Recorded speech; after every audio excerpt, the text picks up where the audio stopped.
ಸ್ವಾಗತ. ನಾನು ಚಿದಾನಂದ ರುದ್ರಾವ್ ಪೂರ್ಮಾಡ್. ರಾಜ್ಯ ರಾಜಕೀಯದಲ್ಲಿ ಹೆಚ್ಚಾಯಿತು ಬದಲಾವಣೆಯ ಕೂಗು.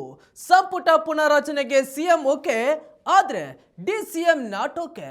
ಪುನರಚನೆ ಮಾಡಿ ಸಿಎಂ ಕುರ್ಚಿ ಗಟ್ಟಿ ಮಾಡಿಕೊಳ್ಳುವ ಸಿದ್ದರಾಮಯ್ಯ ಮಾಸ್ಟರ್ ಪ್ಲಾನ್ಗೆ ಡಿಕೆ ಅಡ್ಡಿ. ಇದೇ ವಾರದಲ್ಲಿ ಸಿಎಂ ಡಿಸಿಎಂ ದೆಹಲಿಗೆ. ಹೌದು, ಸದ್ಯದ ಮಟ್ಟಿಗೆ ರಾಜ್ಯ ರಾಜಕಾರಣದಲ್ಲಿ ಎರಡೂ ಪಕ್ಷಗಳಲ್ಲಿ ಬದಲಾವಣೆಯ ಜ್ವಾಲಾಮುಖಿ ಸ್ಫೋಟಗೊಂಡಿದೆ. ಒಂದು ಪಕ್ಷದಲ್ಲಿ ತಮ್ಮಲ್ಲೇ ಬಣಗಳಾಗಿ ರೂಪುಗೊಂಡು ಪಕ್ಷ ಸಂಘಟನೆಗೆ ಪೆಟ್ಟು ಬಿದ್ದಿದೆ ಎಂದು ಸಭೆಗಳ ಮೇಲೆ ಸಭೆಗಳು ನಡೀತಾ ಇದೆ. ಸಂಘಟನೆಗಾಗಿ ಸ್ವತಃ ರಾಜ್ಯ ಬಿಜೆಪಿಯ ಉಸ್ತುವಾರಿ ರಾಧಾ ಮೋಹನ್ ಅವರೇ ಫೀಲ್ಡ್ಗಿಳಿದಿದ್ದಾರೆ. ಇತ್ತ ಆಡಳಿತಾರೂಢ ಕೈಮನೆಯಲ್ಲೂ ಕೂಡ ಸಂಪುಟದ ಜೇನುಗೂಡಿಗೆ ಕೈ ಹಾಕಿ ಡಮ್ಮಿ ಮಂತ್ರಿಗಳನ್ನ ಎತ್ತಾಕಿ ಹೊಸಬರನ್ನ ತರಬೇಕು ಎಂಬ ತಯಾರಿ ಬಲು ಜೋರಾಗಿ ನಡೆಯುತ್ತಿದೆ. 2025 ಎನ್ನುವಂತಹ ಈ ಒಂದು ವರ್ಷ ಕರ್ನಾಟಕ ಕಾಂಗ್ರೆಸ್ ಪಕ್ಷದ ಆಡಳಿತದ ದೃಷ್ಟಿಯಿಂದ ತುಂಬಾ ಇಂಟ್ರೆಸ್ಟಿಂಗ್. ಸರ್ಕಾರ ಅಧಿಕಾರಕ್ಕೆ ಬಂದು 2.5 ವರ್ಷ ಆದ ಮೇಲೆ ಮುಖ್ಯಮಂತ್ರಿಗಳು ಬದಲಾಗ್ತಾರೆ ಎಂಬ ಬಿಸಿ ಬಿಸಿ ಚರ್ಚೆ ಕಳೆದ ಕೆಲ ತಿಂಗಳುಗಳಿಂದ ದೊಡ್ಡ ಮಟ್ಟದಲ್ಲಿ ಕೇಳಿ ಬರುತ್ತಿದೆ. ಅದಕ್ಕೂ ಮೊದಲೇ ಸಂಪುಟ ಪುನರಚನೆ ಮಾಡುವಂತಹ ಇಂಗಿತವನ್ನ ವ್ಯಕ್ತಪಡಿಸಿದ್ದಾರೆ ಸಿಎಂ ಸಿದ್ದರಾಮಯ್ಯ. ಇದಕ್ಕಾಗಿ ಈಗಾಗಲೇ ಸಿದ್ದರಾಮಯ್ಯ ಎಲ್ಲ ರೀತಿಯ ತಯಾರು ಮಾಡಿಕೊಂಡಿದ್ದಾರೆ.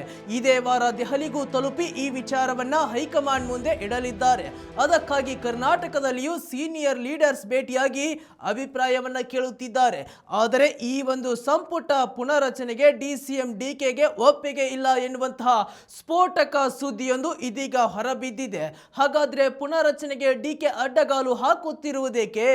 ಅದೆಲ್ಲವನ್ನ ನೋಡೋಣ ಈ ಒಂದು ಸ್ಟೋರಿಯಲ್ಲಿ.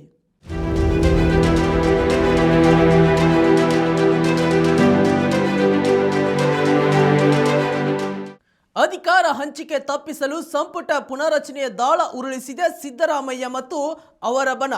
ಇನ್ನೂ ಮತ್ತೊಂದು ಕಡೆ ಏನೇ ಆದರೂ ಪರವಾಗಿಲ್ಲ, ನಾವು ನಿಮ್ಮ ಮುಂದಿಟ್ಟಿರುವ ಬೇಡಿಕೆಗಳನ್ನ ಈಡೇರಿಸದೆ ಯಾವ ಕಾರಣಕ್ಕೂ ಸಚಿವ ಸಂಪುಟ ಪುನರಚನೆ ಮಾಡುವ ಹಾಗಿಲ್ಲ ಅಂತ ಡಿಸಿಎಂ ಡಿಕೆಶಿ ಮತ್ತು ಅವರ ಬೆಂಬಲಿಗರ ಹಠ.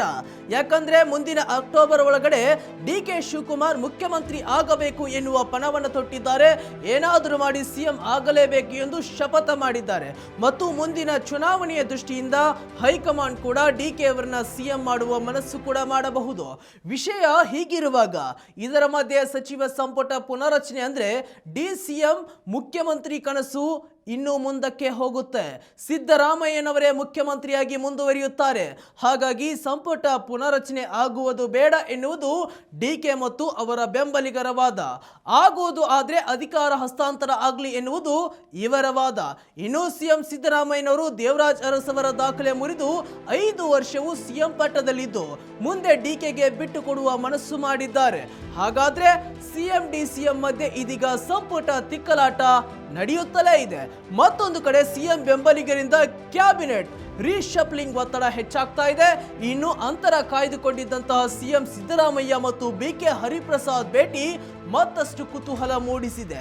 ಇವರಿಬ್ಬರು ನಾಯಕರು ಗುಪ್ತವಾಗಿ ಸುದೀರ್ಘವಾಗಿ ಮಾತನಾಡಿದ್ದಾರೆ. ಇನ್ನು ಹರಿಪ್ರಸಾದ್ ಅವರ ಸಿಎಂ ಭೇಟಿ ಮತ್ತಷ್ಟು ಅನುಮಾನಕ್ಕೆ ಎಡೆ ಮಾಡಿಕೊಟ್ಟಿದೆ.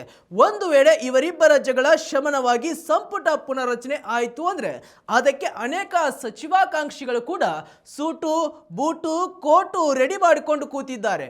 ಆ ಒಂದು ಲಿಸ್ಟ್ ಅಲ್ಲಿ ಯಾರೆಲ್ಲ ಇದ್ದಾರೆ ಎಂದು ನೋಡುವುದಾದ್ರೆ ಚಳ್ಳಕೆರೆಯ ಎಸ್ಟಿ ಮೀಸಲು ವಿಧಾನಸಭಾ ಕ್ಷೇತ್ರದಿಂದ ಸತತ 3 ಬಾರಿ ಗೆಲುವು ಸಾಧಿಸಿರುವಂತ ಟಿ ರಘುಮೂರ್ತಿ ಮತ್ತು ಕಾಂಗ್ರೆಸ್ನ ಹಿರಿಯ ನಾಯಕ ಪದೇ ಪದೇ ಮಿನಿಸ್ಟರ್ ಗಿರಿಗಾಗಿ ಖ್ಯಾತೆ ತೆಗೆಯುವ ಬಿಕೆ ಹರಿಪ್ರಸಾದ್, ಎನ್.ಎ. ಹರೀಶ್, ಪ್ರಸಾದ್ ಅಬ್ಬಯ್ಯ, ಟಿ.ಬಿ. ಜಯಚಂದ್ರ, ಬೇಳೂರು ಗೋಪಾಲಕೃಷ್ಣ ಮತ್ತು ಯಲಬುರ್ಗಾದ ಶಾಸಕ ಬಸವರಾಜ ರಾಯರೆಡ್ಡಿ, ಅಶೋಕ ಪಟ್ಟಣ್, ಮಹಾಂತೇಶ್ ಕೌಜಲ್ಗಿ ಮತ್ತು ಆಳಂದದ ಕಲಬುರಗಿ ಆಳಂದದ ಶಾಸಕ B R. Patil, N H. Konreddy, B K. Sangamesh, Ajay Singh, Laxman Savadi ಮತ್ತು ಹಾಸನದ ಅರಸೀಕೆರೆಯ ಶಿವಲಿಂಗೇಗೌಡರು, ಮಾಗಡಿಯ ಬಾಲಕೃಷ್ಣ ಮುಂತಾದ ನಾಯಕರು ಸಂಪುಟ ಸೇರಲು ಚಾತಕ ಪಕ್ಷಿಯಿಂದ ಕಾಯುತ್ತಿದ್ದಾರೆ.